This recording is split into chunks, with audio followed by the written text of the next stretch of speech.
I would never assume that everyone watching these videos has all of their financial needs met because our reach is too broad for that. However, there are two assumptions that I typically make when talking about money. Number one, that more people have their financial needs met than think they do. The reality is, in our society, the baseline of need is constantly being revised upward. The items considered needs today would have been considered a luxury not that long ago. The reality is that most of us have our needs met financially. The second assumption I'm making today is this, that minimalism provides greater financial flexibility to those who choose it. When we remove ourselves from the pursuit of material possessions, greater financial flexibility is one of the benefits experienced both in the short term and the long term. And so I'm going to assume that many of you have made that decision. Based then on those two assumptions, I want to talk about how to increase our happiness and well-being with our money. Or more specifically, how can we spend our money in a way that improves our subjective well-being? Not based on conjecture, but science. There's a fascinating study recently published in Advances in Experimental Social Psychology by researchers from Harvard and a number of other universities. I'll include a link to the study in the description below.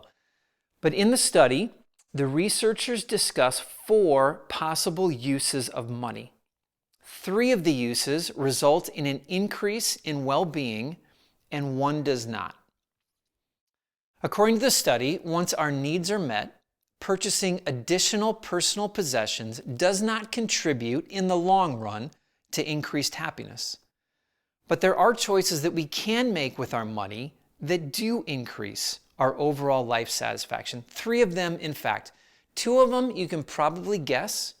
The third one might be a surprise. But let's jump in. Here's what the study said. 3 ways to spend your money intentionally to increase happiness. Number 1, purchasing experiences. Whether going to the zoo, the ball game, a nice restaurant, or a 2-week train ride through Europe, spending money on experiences shared with others brings more lasting happiness than physical possessions. Here's how the study said it specifically. The earliest and most well-developed line of research treating money as a resource to be utilized shows that, on average, people experience greater happiness when using money to purchase experiences as opposed to material goods. Based on their findings, spending money on experiences rather than material goods results in more positive feelings before consumption, during consumption, and after consumption. A second way to spend money to increase happiness, pro-social spending. Spending money on others, whether supporting a charity, treating a friend to dinner, buying a gift for another person, brings more lasting happiness than buying physical possessions for ourselves. Here's how they say it. When we entered personal spending and pro-social spending into a regression predicting happiness, we found that people who spent money on others reported greater happiness. In contrast, the amount of money they spent on themselves was unrelated to happiness. They were able to demonstrate that the joy of giving is not merely a feature of North America, but rather a fundamental component of human nature, detectable from the first years of life across a wide range of contexts.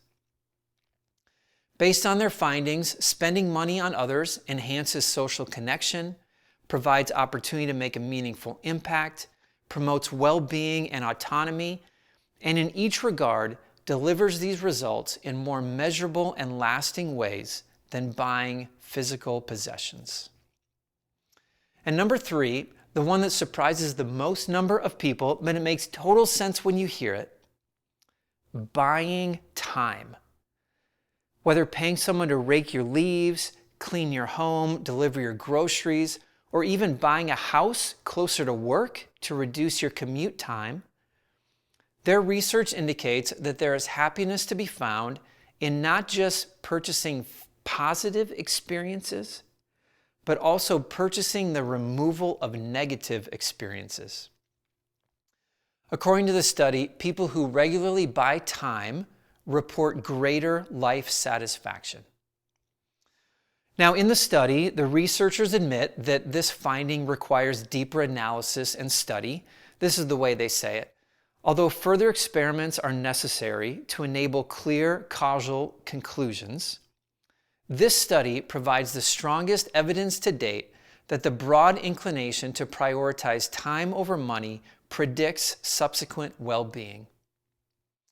Based on their findings, buying time provides more opportunity for people to choose relationships, reduces daily stress, and help navigate major life decisions.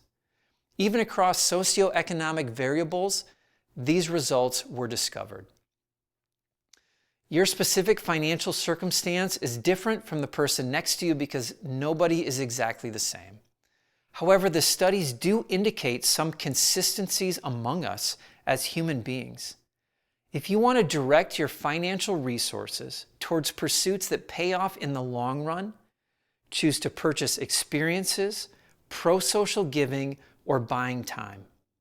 Spending your money on those three things is the best way to increase happiness.